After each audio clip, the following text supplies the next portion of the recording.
Hello everybody, Ben Rogers here, the Raptors Digest, tracking the Toronto Raptors 112-107 loss to the Detroit Pistons. Now, before we get into anything, before we say anything happened about this game, I want to preface it, I'm not overreacting to this mess. Obviously, it kind of sucked for the Raptors, but no one played really bad. I guess there's a couple exceptions, and we'll get into those later. But, you know, the Detroit Pistons always come out motivated and ready to go against the Toronto Raptors. Obviously, we had no Kawhi Leonard or Fred VanVleet tonight.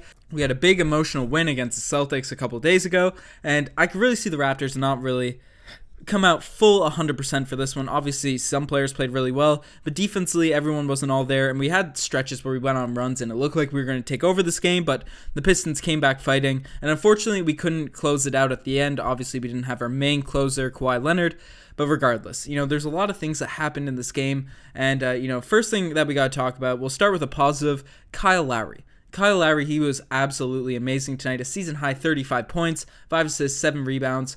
He was out here doing everything for this team, was hitting clutch shots in OT. Unfortunately, not at the end of OT, but when it started. You know, he had 6 threes tonight, 6 of 14 from the three-point line, 11 of 24 from the field. But with Kawhi out, we needed Kyle Lowry to step up his scoring, and obviously with Marc Gasol, Jeremy Lin, and these guys struggling, it was a necessary step up for Kyle Lowry, and he really kept the Toronto Raptors in this one. You know, when the Pistons were making their runs and the Toronto Raptors are struggling, Lowry really kept us in this game, and obviously there were stretches where the Raptors kind of broke free and then the Pistons came back, but, you know, Lowry, amazing tonight. There was a couple shots that didn't go down, especially at the end, you know, important times. I know he had a potential game winner, game tying shot at the end, which didn't fall for him, unfortunately, but, you know, you can't ask him to do every single thing on the court, and he was amazing tonight. So no complaints with how Kyle Lowry played. And another positive, Pascal Siakam, he looked very solid as well. 21 points, 9 rebounds, 5 assists for Pascal. You know, 10 of 20 from the field, 1 of 4 from the three-point line. You know, he's been shooting like 70% since the All-Star break, so not his best three-point shooting night tonight. 0 of 2 from the free throw line, which is pretty weird for Pascal, but regardless, you know, Pascal was getting to the rim, getting those spin moves, cooking. You know, he had a very solid game, and whenever Kawhi goes out, we know Pascal Siakam's ready to step it up. You know, and before we, you know, start bashing on the players, talking about the negatives in this game, OG Anunoby, Norman Powell were pretty solid off the bench tonight as well. Obviously, there were some timely shots that could have went down that would have really helped the Raptors, but, you know, OG had 13 points, 6 rebounds, 5 of 10 from the field, 1 of 4 from the three-point line. That is a solid game for OG. You know, Kawhi Leonard out. If we can get a night like this on a consistent basis from OG, maybe not even 13, but like 8 to 13 points from OG going into the playoffs, I think that would be phenomenal. You know, and it kind of confuses me because he's a great finisher around the rim, you know, in terms of getting those weird layups. He uses his body pretty well. He can yam it down on a consistent basis. He's a good cutter, but he rarely, you know, there's games where he just really doesn't do it. You know, if you kind of look for a shot a bit more within the flow of the offense, obviously we're not trying to run ISOs for OG, but if you look for a shot a bit more when he gets the ball and, you know, gets a chance to go at the rim, I think he should do it more often, you know, because he's a pretty solid guy finishing around the rim, and we're just waiting for OG to really have that breakthrough moment because he's got all the raw talent, the raw potential there. So shout out to OG for a solid game tonight, and Norman Powell hit a couple threes, which are nice, a couple back-to-back threes, 11 points for him, 5 rebounds, always brings on the defensive end. You know, he missed a few shots, but we can't ask, you know, those two guys played pretty solid off the bench. We can't ask for much more, especially with Kawhi Leonard being out. So shout out to those two guys.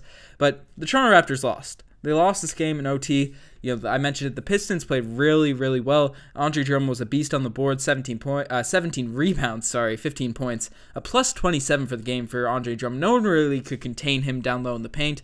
And Blake Griffin, 27 points for the Pistons as well. Wayne Ellington seemed to hit shots when they really hurt. You know, hurt especially because he's not a Toronto Raptor. I really wanted him on the roster.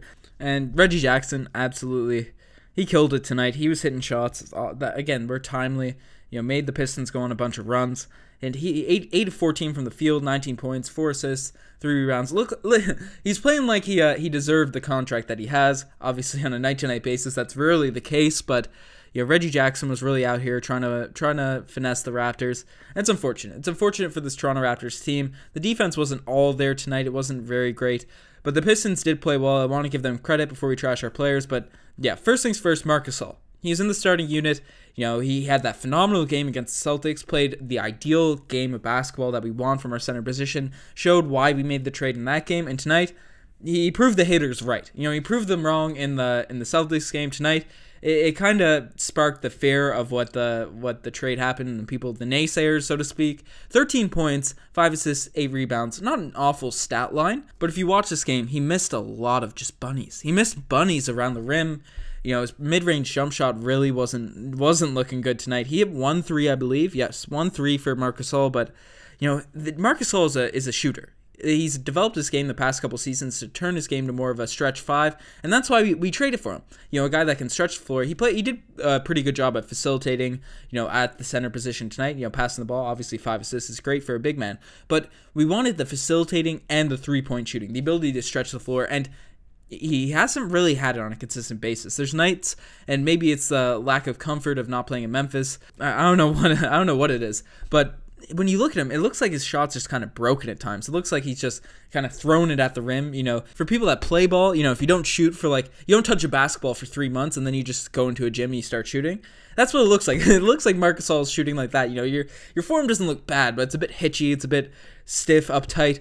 And that's just how he kind of looks out there, shooting the ball occasionally. And we really need him to be able to knock down shots. We need him to be able to knock down those threes, even if the threes can't go, just to be a mid-range threat. Because with everything he's going to do, he's going to get a lot of minutes for this team, and he deserves the talent that he is, but we can't have him being a liability in terms of putting the ball in the hoop, and it's something he's never been in the past 12 seasons of his career. So I'm sure he'll turn it around. He'll be good. Marc Gasol will be good, but hopefully it happens before the playoffs. And tonight, he's also got to stop fouling. There's been games, he's very good at defense in terms of positioning. He's not the biggest athlete, but sometimes he's a step slow, and the refs were calling a lot of fouls tonight. A lot of people were in foul trouble, and I think half of that, is unfortunate refereeing, and, we can deal with that, whatever. But half of it is also due to the Raptors being a bit lethargic, being a step slow. Marc Gasol had 6 fouls. He fouled out of this game. Pascal Siakam had 5 personal fouls. Danny Green had 5. OG had 3. There's a lot of people that were in semi-foul trouble. So that was unfortunate. That was an unfortunate thing to see. But one player we also have to talk about is Serge Ibaka. Now, Serge Ibaka has had one of the best seasons of his career with the Toronto Raptors this season. Obviously he's not the defensive caliber player he was in Oklahoma City, but has been great on defense, has been great at putting the ball in the hoop, was automatic from the mid-range. He could occasionally hit a 3, but this season just being in the paint, hitting the mid-range jump shots has been his bread and butter. And when he doesn't start, the past couple games where Marc Gasol started, Serge Ibaka has just looked a bit lost out there. And I think a part of that, especially tonight where Jeremy Lin was in the starting unit, there's no real point guard getting him the open shots off the bench. So that sucks. That is certainly, Serge Ibaka needs to be fed the ball in the right positions. He's not going to be able to create shots for himself. But he's really looking like he's struggling out there without playing with a point guard. It's unfortunate to see. We want Serge Ibaka to be playing at that level he's been all year, playing the center. He only had 20 minutes tonight, 5 points, 11 rebounds, which is pretty good.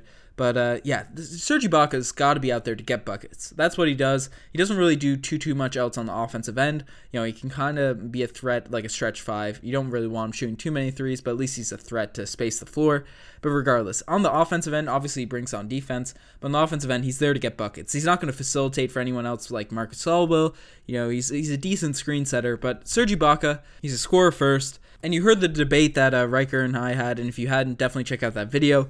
But we had the debate on who should start at the center position. I think Marc Gasol makes more sense just because he's the more talented player. He does more things on the court, in my opinion, even though Serge, I think, is a bit more fleet of foot and athletic defensively, so he might be better in certain matchups on defense. But otherwise, I think a prime Marc Gasol that can hit shots. Now, if Marc Gasol can't hit shots, then this could be a different discussion. But I think Marc Gasol makes more sense with the starters, in my opinion. But let me know in the comment section if you disagree. But if Serge Ibaka is struggling like this off the bench, and maybe if Fred VanVleet comes back, that will change. He's a legitimate point guard to set him up. And he's been good off the bench when him and Jonas were rotating the starting unit at the beginning of the year.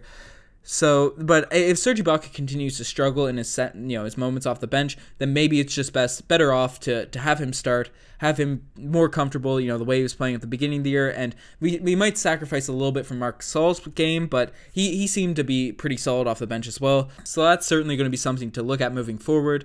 There's a lot of stuff that happened in this game. Patrick McCaw, he's a decent cutter, but we really need Patrick McCaw to get some buckets. He does it on the defensive end, but tonight we really could have used some scoring out of Patrick McCaw. The rest of the bench guys were pretty good. And Danny Green, an average.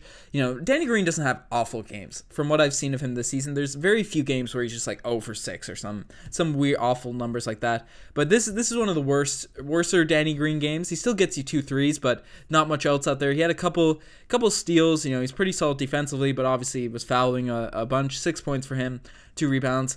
Maybe in a game like this, especially where Kawhi's out, a couple more shots hit by Danny Green, whether they're threes or those mid-range kind of pulls that he can kind of hit, or those weird floater sort of scoop shots that he likes to shoot. A couple more of those probably would have been helpful tonight, but regardless, that's just how it goes. He's a guy that plays better when there's better players around him. And we're just going to swing it straight into the segments tonight.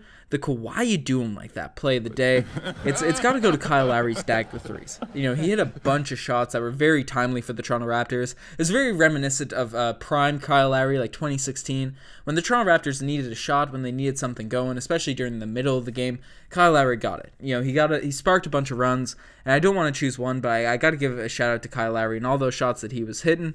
If he can play like this when Kawhi's around, the league is over. It's the easy chip for the Raptors. Regardless, but not all plays can be the Kawhi doom like that play of the day, and some just make you say, "Oh, geez." And tonight, the "Oh, geez" play of the day, it's going to OG himself. I mentioned he had a solid game, but there was a shot at the end of this game. The Raptors, clutch time. You need a bucket to put it ahead. I don't remember the score specifically, but OG got the ball. I believe I was an offensive rebound, kind of rushed it a little bit, and during one of the most important shots of the game, he airballed it. It was one of those nothing but net shots where it didn't hit the rim, but it hit the mesh, and that just sucked. It made me say, "Oh, geez," watching the screen. Obviously, he had a solid game tonight, but you'd like to see him knock that down. We've seen him hit clutch shots in the playoffs last year against LeBron, so I was hoping he could maybe hit one against his former coach, Dwayne Casey, but that's how it goes. Unfortunately for OG, he got the OG's play of the day. And finally, the infamous, the one and only DeMarre Carroll Gold Star Award. Tonight, it's going to Jeremy Lin. Jeremy Lin tonight, he got the starting nod. With Kawhi out, we've usually been starting either OG or Norm, and tonight, and usually Fred as well when Fred's in the lineup. And tonight, Jeremy Lin got the start, and he's been pretty good off the bench for this team, but tonight really didn't have it. Really didn't have it for the Toronto Raptors tonight. 1 point for Jeremy Lin, 2 assists. His first time in the starting lineup, 0 of 8 from the field, 0 of 5 from the three-point line. And if I'm not mistaken, I don't think he's hit a 3 for the Toronto Raptors yet, which is, it's getting worrisome a bit at this point, because Jeremy Lin was supposed to come into this team and be able to knock down the threes. We mentioned in the Jeremy Lin videos where he came over, I believe he's like a 37% three-point shooter. I'm not, now fact check me if I'm wrong. I looked at that stat like a couple weeks ago, but that number has to have gone down now.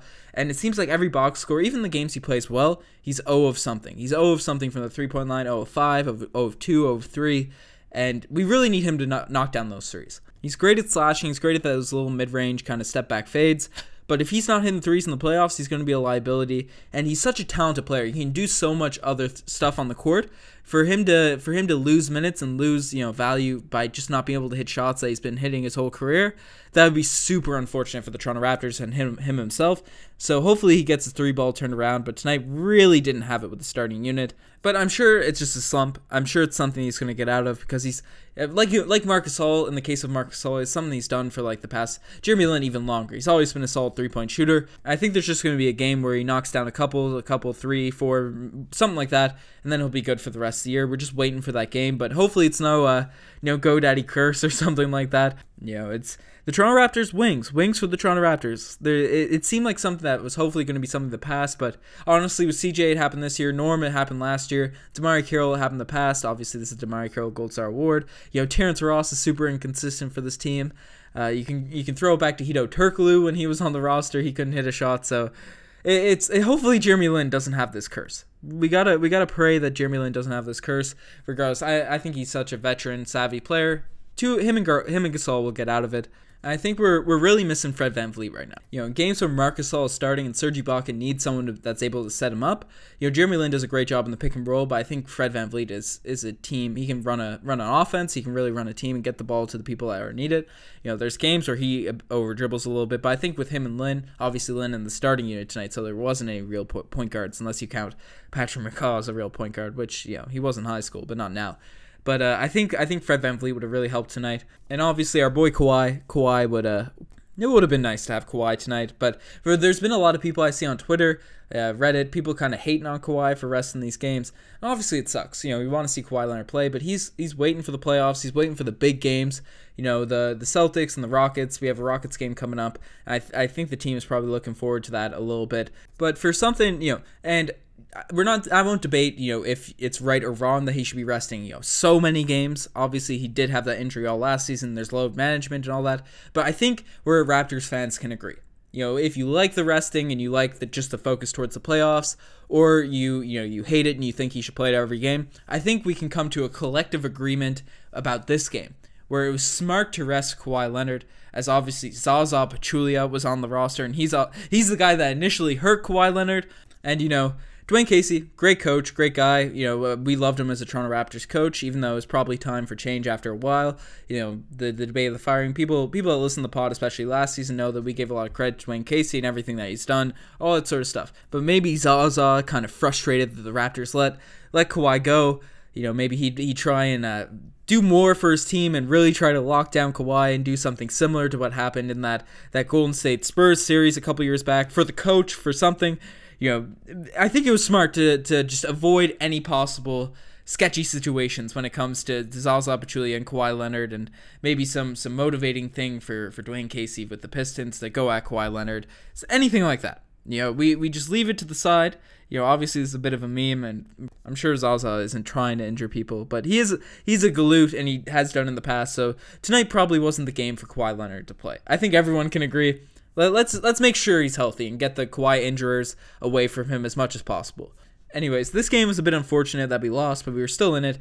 People played well. It wasn't like it was an awful game. There was a couple guys that really struggled, but I'm not worried about this team. Going forward, there's a couple issues that we got to fix, but I think they're minor tweaks, minor stuff that will happen, and we're so deep, even if they don't get fixed, we have other players that can step up. I love this team. As I said at the end of the Celtics, I'm really excited going into the postseason, seeing how we go end out this stretch of games. But let me know what you guys think. You're the best for making this far. Check out the Twitter, the Instagram, all that cool stuff. Twitter's been popping, all that. Instagram's out here. We really appreciate everyone that hits us up. So, you're the best. You guys are the best. Hopefully the Raptors, it should be a good one against the Houston Rockets now coming up in the next couple days. So, I'm signing out. Cheers.